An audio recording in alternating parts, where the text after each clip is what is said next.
लातूर जिल्ह्यातल्या औसा तालुक्यातून वाहणाऱ्या तावरजा नदीच्या पात्रामध्ये आपण आहोत। आपण जर पाहिलं तर अशा प्रकारची स्थिती आहे, पूर ओसरलेला आहे पूर्णपणे आणि आता संत गतीने ही नदी वाहताना आपल्याला पाहायला मिळते। खरं तर शेतकरी मागणी करतायत की आता ह्या नदीचे ज्या वरचे जे बंधारे आहेत त्या बंधाऱ्यांमध्ये आता पाणी थांबवावं आणि सिंचनासाठीची जी तयारी आहे ती सुरू करण्यात यावी। आपण जर पाहिलं तर तावरजा जे आहे ते आजूबाजूच्या शेतांमध्ये पूर्णपणे पुराच्या स्थितीमध्ये ही नदी वाहत असताना पाणी घुसलेलं होतं। साधारणतः यापेक्षा 10 पटीने पुराची स्थिती होती। आता मात्र जर आपण लक्षात घेतलं तर पूर्ण पूर ओसरलेला आहे आणि ही नदी कोरडी पडत चालल्याचं चित्र आहे, कारण बंधाऱ्याचे दरवाजे जे आहेत ते पूर्णपणे उघडे आहेत, त्यामुळे पाण्याचा विसर्ग सातत्यानं होतो आहे। आता शेतकरी ओरड करतायत की रब्बी हंगाम येऊ घातलेला आहे, पुराच्या स्थितीनं अगोदरच नुकसान झालेलं आहे। आता रब्बी हंगामासाठी सिंचनाची व्यवस्था प्रशासनानं करावी आणि त्यामुळे लातूर जिल्ह्यातल्या तेरणा असेल, तावरजा असेल, मन्याड असेल या नद्या आहेत त्याचे गेट आहेत ते बंद करावेत आणि पाणी साठा वाढवावा अशा प्रकारची मागणी करण्यात येत आहे।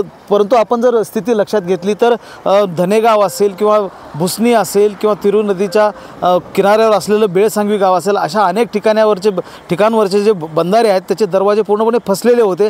अर्धे उघडले तर अर्धे दरवाजे आहेत ते उघडण्यातच आलेले नव्हते, गाळामध्ये फसलेले होते आणि त्यामुळं नदीने पुराची म्हणजे प्रवाह जो आहे तो पूर्णपणे बदललेला होता आणि आजूबाजूच्या शेतांमध्ये नदी घुसलेली होती, त्यामुळं शेतकऱ्यांचं मोठं नुकसान झालेलं होतं। आता तरी या बंधाऱ्याच्या दरवाजांची डागडूज जी आहे ती करण्यात यावी आणि या दरवाजांना आता बंद करून सिंचनासाठी पाणीसाठा जो आहे तो वाढवण्यात यावा अशा प्रकारची मागणी करण्यात येत आहे।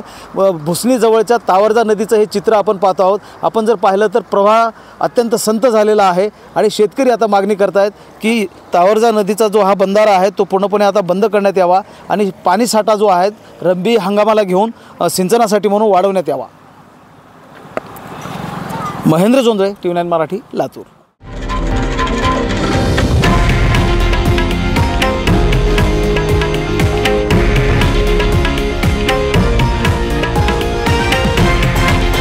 हे आहे देशातील नंबर 1 न्यूज नेटवर्क आणि आपण पाहत आहात TV9 मराठी, एकमेव।